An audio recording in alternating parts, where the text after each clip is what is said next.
ধাবাতে বা রেস্টুরেন্টে আমরা অনেকেই চিকেন মশলার রেসিপি খেয়েছি, তাই কিভাবে খুব কম সময়ের মধ্যে এই রেসিপিটা আপনারা বাড়িতেই বানিয়ে নিতে পারবেন সেটাই আজকে করে দেখাবো। আর এটুকু বলতে পারি, এই রেসিপিটা রান্না করতে আপনাদের 25 মিনিটের বেশি লাগবে না। তাহলে আর দেরি না করেই চলুন দেখে নিই কিভাবে চটজলদি একদম ধাবা বা রেস্টুরেন্টের মতো চিকেন মশলা বাড়িতেই বানিয়ে নিতে পারবেন একদম ঘরোয়া কিছু উপকরণ দিয়ে। নমস্কার বন্ধুরা, welcome to tried and delicious. Chicken মশলাটা বানানোর জন্য প্রথমে আমি চিকেনটাকে ম্যারিনেট করে নেব। এখানে আমি 1 কিলো চিকেন নিয়েছি, আর চিকেনের পিসগুলো আমি একটু ছোট সাইজে করে কেটে নিয়েছি। যেহেতু এই রান্নাটাতে আমরা জল ব্যবহার করব না চিকেনটাকে সেদ্ধ করবার জন্য, তাই চিকেনের পিসগুলো ছোট নেওয়ার চেষ্টা করবেন। এরপর এর মধ্যে দিয়ে দেব 1 চা চামচ নুন, 1 চা চামচ কাশ্মীরি লঙ্কার গুঁড়ো, 1/2 চা চামচ হলুদ গুঁড়ো, 2 চা চামচ আদা রসুন বাটা, আর সবশেষে দেব 2 চা চামচ সাদা তেল। এবার এই সবকটা উপকরণকে ভালোভাবে মাংসের সাথে মিশিয়ে নেব। এরপর এই ম্যারিনেট করে রাখা চিকেনটাকে 15 মিনিটের জন্য রেস্ট হতে দেব। এখন অন্যদিকে গ্যাসের ফ্লেমে একটা কড়াই বসিয়ে তাতে দিয়ে দেব 100 ml সাদা তেল। তেলটা গরম হয়ে গেলে এখন এর মধ্যে দিয়ে দেব কিছু গোটা মশলা। প্রথমে দেব 2টো তেজপাতা, তারপর দেব 2টো বড় এলাচ, 4টে লবঙ্গ, 4টে ছোট এলাচ, আর সবশেষে দেব 2টো 1/2 ইঞ্চির দারচিনি। এরপর গোটা মশলাগুলোর থেকে একটা সুন্দর গন্ধ বেরিয়ে এলে এখন এর মধ্যে দিয়ে দেব স্লাইস করে রাখা পেঁয়াজ।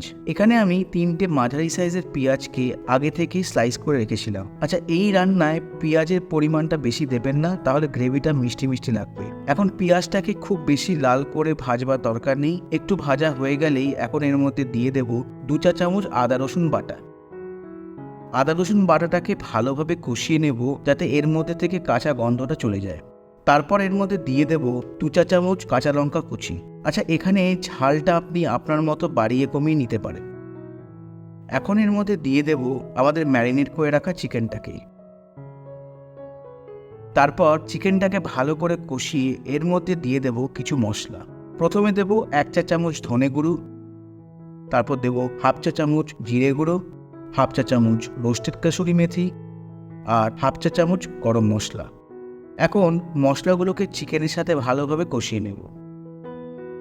মশলাটা কষানো হয়ে গেলে এরপর এর মধ্যে দিয়ে দেব টমেটো বাটা। এখানে আমি 2টো মাঝারি সাইজের টমেটোকে আগে থেকেই বেটে রেখেছিলাম। এরপর টমেটোটাকে ততক্ষণ কষাবো যতক্ষণ না ভালোভাবে কষে গিয়ে তেল ছেড়ে দিচ্ছে। এখন কড়াইটাকে ঢেকে 5 মিনিটের জন্য মাংসটাকে লো ফ্লেমে সেদ্ধ হতে দেব। 5 মিনিট পর ঢাকাটা খুলে চিকেনটাকে আরেকবার ভালোভাবে নেড়ে নেব। এরপর এর মধ্যে দিয়ে দেব 3 চামচ টক দই। আচ্ছা, এখানে টক দই দেওয়ার আগে ভালো করে ফেটিয়ে তারপর চিকেনের গ্রেভিতে দেবেন, আর এখানে অবশ্যই গ্যাসের ফ্লেমটাকে লোতে রাখবেন, নইলে দইটা ফেটে যেতে পারে। দইয়ের সাথে চিকেনটা ভালোভাবে কষিয়ে এখন এর মধ্যে দিয়ে দেব স্বাদ মতো নুন। যেহেতু নুন আমরা ম্যারিনেশনের সময় ব্যবহার করেছি, তাই এখানে আমাদের খুব বেশি নুন ব্যবহার করতে হবে না। এরপর সবশেষে এর মধ্যে ছড়িয়ে দেব কুচনো ধনেপাতা। ধনেপাতাটা দিয়ে আরেকবার ভালো করে চিকেনটাকে নেড়ে নিয়ে গ্যাসের ফ্লেমটাকে বন্ধ করে কড়াইটাকে 10 মিনিটের জন্য ঢেকে স্ট্যান্ডিং পজিশনে রেখে দেব।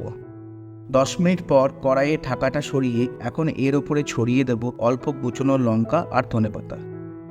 ব্যাস, রেডি হয়ে গেল আমাদের ধাবা স্টাইল চিকেন মশলা। এখন নিশ্চয়ই বুঝতে পারছেন কত কম সময়ের মধ্যে এই রেসিপিটা আপনারা তৈরি করে নিতে পারবেন। তাহলে আর দেরি না করে তাড়াতাড়ি বাড়িতে বানিয়ে ফেলুন এরকম ধাবা স্টাইল চিকেন মশলা, আর ডিনারে গরম গরম সার্ভ করুন রুটি বা ভাতের সাথে। আচ্ছা, রেসিপির ইনগ্রেডিয়েন্টসগুলো সবই ডেসক্রিপশনে মেনশন করা আছে, আপনারা খুব সহজেই সেখান থেকে দেখে নিতে পারবেন। আর রেসিপিটা যদি ভালো লাগে তাহলে কমেন্টে আমাকে জানাতে ভুলবেন না। আবার দেখা হবে, ফিরে আসবো আর একটা নতুন রেসিপি নিয়ে। ধন্যবাদ।